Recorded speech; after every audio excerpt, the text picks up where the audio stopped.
Vernacular frame से पारित हुआ कब? 1878 में। ये भी इम्पोर्टेंट है उसमें से एक। 78 में जी नहीं, 1878 में। 1878 में वर्नाक्युलर प्रेस एक्ट पारित किया गया। इस एक्ट के तहत एक में होता है कानून। तो इस कानून के तहत देसी भाषा में छपने वाले अखबार तथा पत्र पत्रिका और अपने संपादन के साथ साथ छपकाने का भी पता जो है सरकार को बतलाना पड़ता था। इसमें यह प्रावधान किया गया था कि हर प्रेस को मजिस्ट्रेट के यहाँ अगर सरकार के विरुद्ध में कुछ भी चीज छापता है तो उसे 20,000 रुपए का मुचलका ये बॉन्ड पेपर पर उसी समय जो जिसका प्रेस होता था उसको भरना होता था। अगर प्रेस सरकार से विरुद्ध कुछ भी लिखता है उसमें से तो उसे 20,000 का जुर्माना उसे देना पड़ता था। साथ ही साथ और भी प्रावधान किए गए थे। उसकी जमानत राशि भी जब्त कर ली जाएगी। Very very important. जब वर्नाक्युलर प्रेस लाया गया तो उस समय भारत का वायसराय कौन था? Lord Lytton.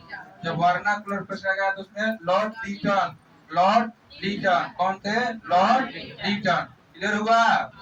चलिए, प्रथम विश्व युद्ध के दौरान भारत में बहुत सी क्रांतिकारी घटनाएं घटित हुई थी। अंग्रेजों ने राष्ट्रीयता की भावना को दमन के लिए 10 मार्च 1919 को रॉलेट एक्ट लागू किया गया। ये भी पढ़ते हैं उसमें से 10 मार्च 1919 को रॉलेट एक्ट जो है लागू किया गया था। 10 मार्च 1919 को रॉलेट एक्ट कानून जो है लागू किया गया था। इस कानून में यह प्रावधान था कि केवल शंका के आधार पर, इसे काला कानून के नाम से भी जानते हैं हम लोग, समझ गए? इस कानून में यह प्रावधान किया गया था कि केवल शंका के आधार पर मजिस्ट्रेट की आज्ञा से किसी की भी जिम्मेदारी कर किसी को भी जो है गिरफ्तार करके जो है जेल में डाल दिए जाने का प्रावधान किया गया था। किसके तहत? रॉलेट एक्ट के तहत। ये कब लागू हुआ? 10 मार्च 1919 को। उसमें से दिमाग में बैठा लेंगे, पूछा जाता है उसमें से। यहाँ तक और प्रावधान किया गया था कि कोई व्यक्ति कोर्ट से अपील तक नहीं कर सकता है, न ही जो है वह वकील रख सकता है और न ही जो है वह कोई दलील भी दे सकता है। रॉलेट एक्ट का पूरे देश में व्यापक विरोध हुआ जी। सबसे अधिक प्रभावित क्षेत्र कौन था? पंजाब का। भाषा है उसमें से सबसे प्रभावित क्षेत्र कौन था? पंजाब था उसमें से। इसका विरोध करने के लिए गांधी द्वारा सत्याग्रह सभा की स्थापना की गई। किसकी? सत्याग्रह सभा कौन किया? गांधी जी। किसके विरुद्ध बाद में किए? रॉलेट एक्ट के विरुद्ध में किए। रॉलेट एक्ट का विरोध करने वाले पंजाब के दो नेता थे। पूछा जाता है डॉक्टर सत्यपाल और डॉक्टर सफुद्दीन किचलू। इन दोनों को जो है 10 अप्रैल 1919 को गिरफ्तार करके अमृतसर जेल में डाल दिया गया। उसमें से रॉलेट एक्ट का विरोध पंजाब में कौन कर रहे थे? दो नेता, डॉक्टर सत्यपाल और डॉक्टर सैफुद्दीन किचलू।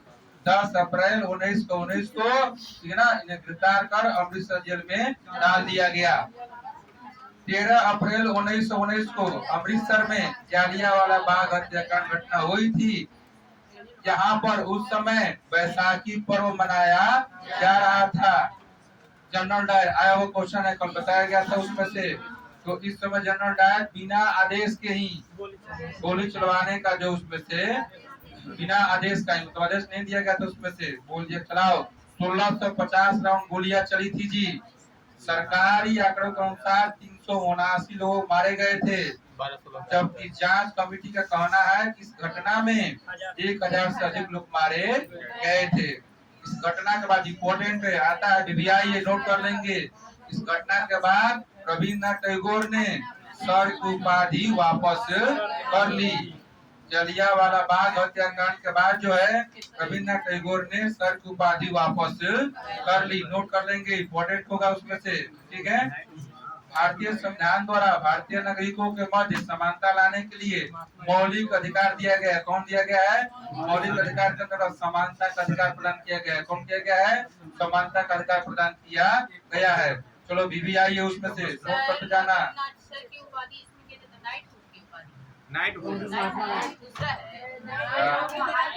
उसी को बोलते हैं सर की उपाधि, नाइट की उपाधि जो वापस कर ली थी।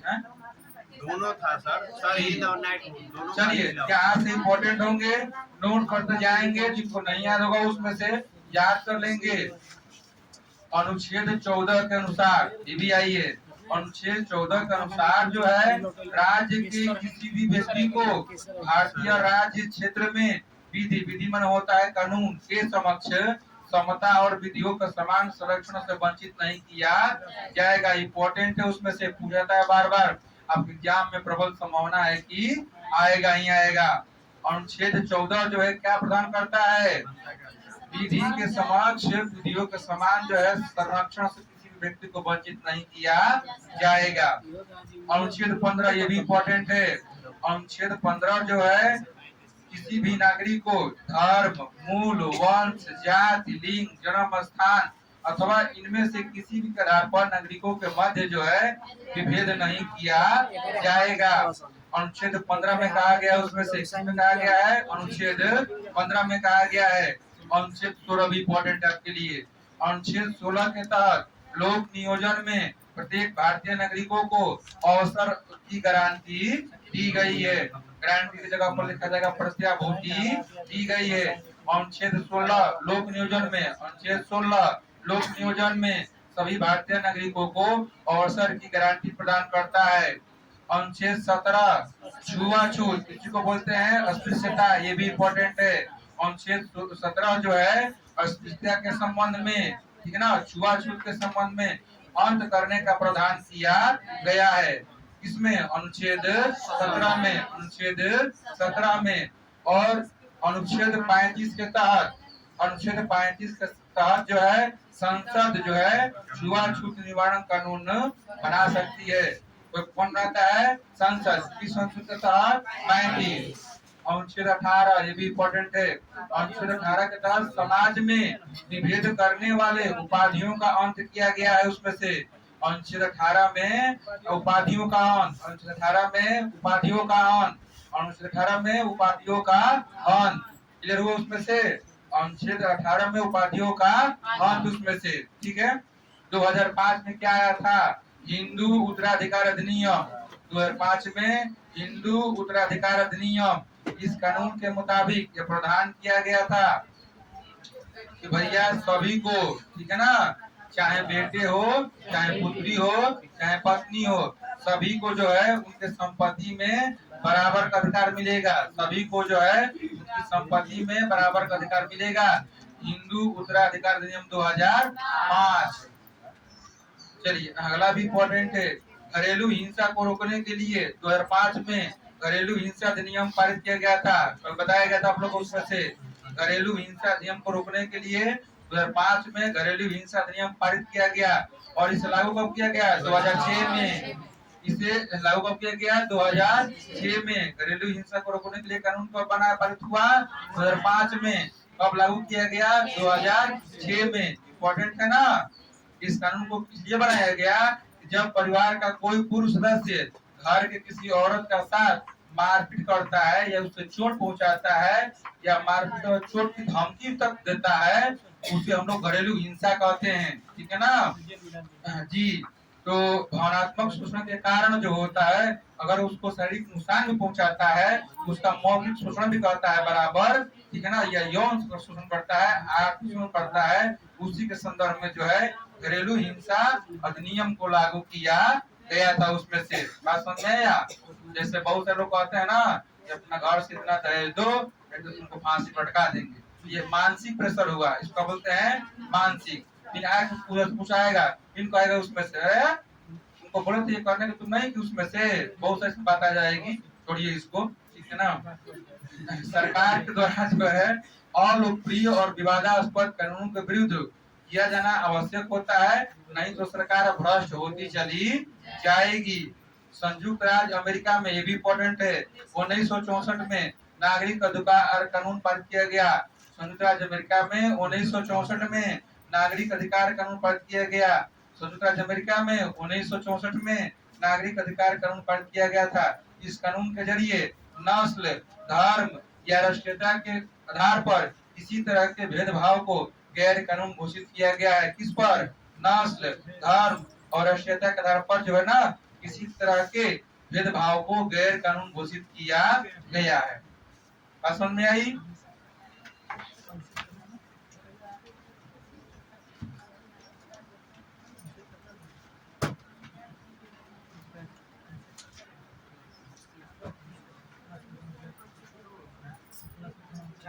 चलिए अब हमारे आ जाएंगे भारतीय संविधान। हमने जितना अक्षर बताया आप उसे याद कर लेंगे बाबू, समझ गए? सभी लोग उसको याद कर लेंगे, बहुत वीवीआई है।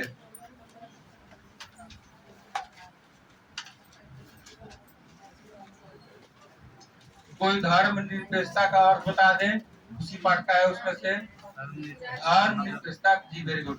धर्म निरपेक्षता का अर्थ होता है भारत के संविधान के अनुसार सभी लोगों को अपनी अपनी धार्मिक मान्यताओं को, तौर तरीकों को अपनाने की पूरी पूरी आजादी दी गई है उसमें से, ठीक है ना जी।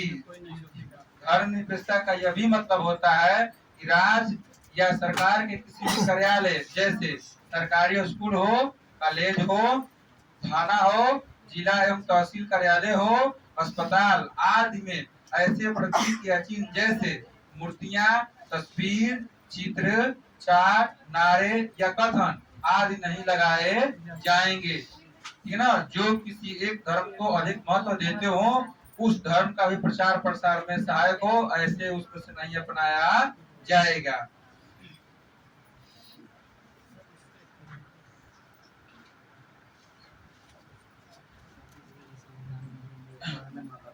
देखिए मौलिक अधिकार में क्या बताए? समता का अधिकार, स्वतंत्रता का अधिकार, शोषण के विरुद्ध अधिकार, धार्मिक स्वतंत्रता का अधिकार, सांस्कृतिक और शैक्षणिक अधिकार, संवैधानिक विचारों का अधिकार उसमें से, ठीक है। ये आप याद कर लेंगे, वीवीआई है उसमें से, हमेशा पूछे जाते हैं आपके एग्जाम में।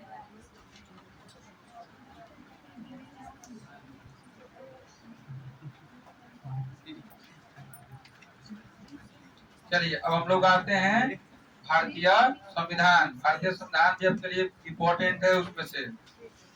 1934 में भारतीय राष्ट्रीय कांग्रेस ने अधिकृत तौर पर पहली बार जो है संविधान सभा की मांग की थी। कब? 1934 में। क्या रखेंगे?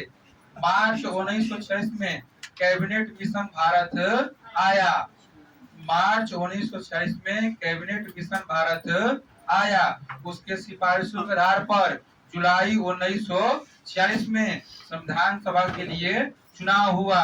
उसके सिफारिश के आधार पर जुलाई 1946 में संविधान सभा के लिए चुनाव हुआ। अगला इम्पोर्टेंट, संविधान सभा की प्रथम बैठक 9 दिसंबर 1946 को हुई। संविधान सभा की प्रथम बैठक 9 दिसंबर 1946 को हुई। दिल्ली के संसद भवन के केंद्रीय कक्ष में शुरू हुई। इसके अस्थायी अध्यक्ष डॉक्टर सच्चिदानंद सिन्हा चुने गए उसमें से। संविधान सभा की प्रथम बैठक 9 दिसंबर 1946 में दिल्ली के संसद भवन के केंद्रीय कक्ष में प्रारंभ हुआ। इसके अस्थायी अध्यक्ष कौन चुने गए? डॉक्टर सच्चिदानंद सिन्हा चुने गए। क्लियर? 11 दिसंबर 1946 को डॉक्टर राजेंद्र प्रसाद संविधान सभा के अध्यक्ष तथा BN राव संविधान सभा के सलाहकार चुने गए। इम्पोर्टेंट है, बार बार पूछा जाता है उसमें से। संविधान सभा के अध्यक्ष कौन थे? डॉक्टर राजेंद्र प्रसाद। अस्थायी अध्यक्ष उसमें थे, ठीक है। अब BN राव क्या थे? सलाहकार थे। BN राव क्या थे? सलाहकार थे। संविधान सभा के संवैधानिक सलाहकार कौन थे? BN राव। भारतीय संविधान, ये भी कभी पूछा गया है। भारतीय संविधान 26 नवंबर 1949 को पूरी तरह से निर्मित हुआ, ठीक है ना। इस दिन इसे संविधान सभा के द्वारा अंगीकृत, अधिनियमित और आत्मकृत करने की घोषणा की गई। कब? 26 नवंबर 1949। जब भी बात आएगा 26 नवंबर 1949 तो वहां लिखा रहेगा अंगीकृत, अधिनियमित और आत्मकृत, याद करेंगे उसमें से, ठीक है ना। और भारतीय संविधान 26 जनवरी 1950 को लागू किया गया। कब लागू हुआ? 26 जनवरी 1950। अधिनियमित कब हुआ? 26 जनवरी 26 नवंबर 1950। अंगीकृत की बात आएगी तो 26 नवंबर 1949 और लागू की बात आएगी तो 26 जनवरी। दोनों से फरवरी 26 से, लेकिन महीना में अंतर है। वो नवंबर में हुआ और ये जनवरी में हुआ। वो 49 में हुआ, ये 50 में हुआ। क्लियर। संविधान लागू होने के समय 395 अनुच्छेद थे। कितने? 395 अनुच्छेद थे। 8 जो है अनुसूची, 22 भाग थे। 8 अनुसूची, 22 भाग थे। जिस समय संविधान लागू हुआ उस समय कितने अनुसूची? 8 अनुसूची, कितने भाग? 22। अनुच्छेद कितना? 395। अनुच्छेद कितना? 395। अनुसूची 8 और भाग जो है 22। वर्तमान में अनुसूची कितनी है? 12। वर्तमान में अनुसूची है 12। वर्तमान में कितना है? 12। गणना की दृष्टि से, ठीक है, संविधान में 463 अनुच्छेद है। गणना की दृष्टि से संविधान में 463 अनुच्छेद है, 25 भाग हैं और 12 अनुसूची है। गणना की दृष्टि से भारतीय संविधान में 463 अनुच्छेद है, 25 भाग हैं और 12 अनुसूची है। आज जब उसमें से लागू हुआ तब कितना अनुच्छेद थे? 395। अनुसूची 8, भाग कितने थे? 22। वर्तमान समय में संख्या और भाग और अनुसूची 12। क्लियर हुआ? चलिए आगे चलते हैं।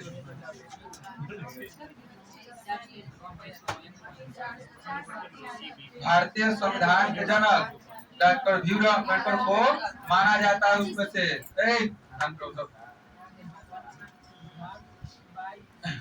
कुछ आपके इस बुक के माध्यम से आया हुआ है, उसको भी जाने आप लोग। नेपाल में 1990 में विक्रम वृद्धेन्द्र प्रताप सिंह ने समिति राजतंत्र के साथ साथ लोकतंत्र की स्थापना की थी 1990 में। अगले नेपाल नरेश होता है राजा ज्ञानेन्द्र प्रताप सिंह ने 2002 में लोकतंत्र का लगभग सफाया कर दिया। नेपाल की जनता जो है इसके विरुद्ध में संघर्ष के लिए उतर पाई। पुनः जो है 2006 में नेपाल में लोकतंत्र की बहाली हो गई। ठीक है। फ्रांस की क्रांति 14 जुलाई 1779 को, फ्रांस की क्रांति 14 जुलाई 1779।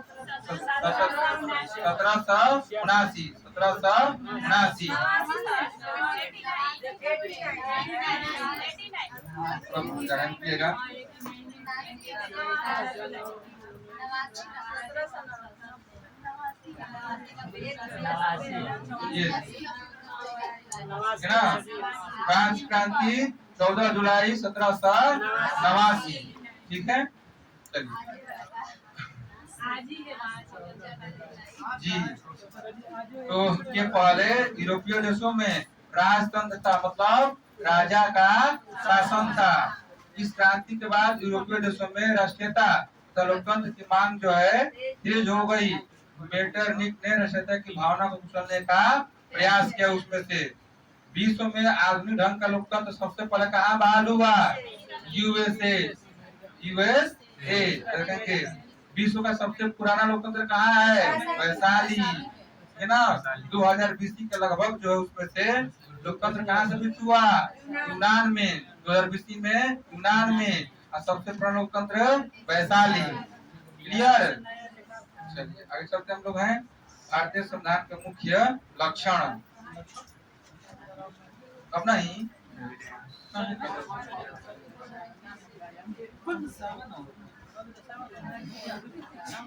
चलो बीबीआई है, नोट्स घर पर होगा, उसको याद करके आएंगे। संघ सूची में क्या शामिल है, राष्ट्र सूची में क्या शामिल है, समवर्ग सूची में क्या शामिल है उसमें से। ठीक है। चलिए साइंस पढ़ाइएगा, साइंस लाए आप लोग।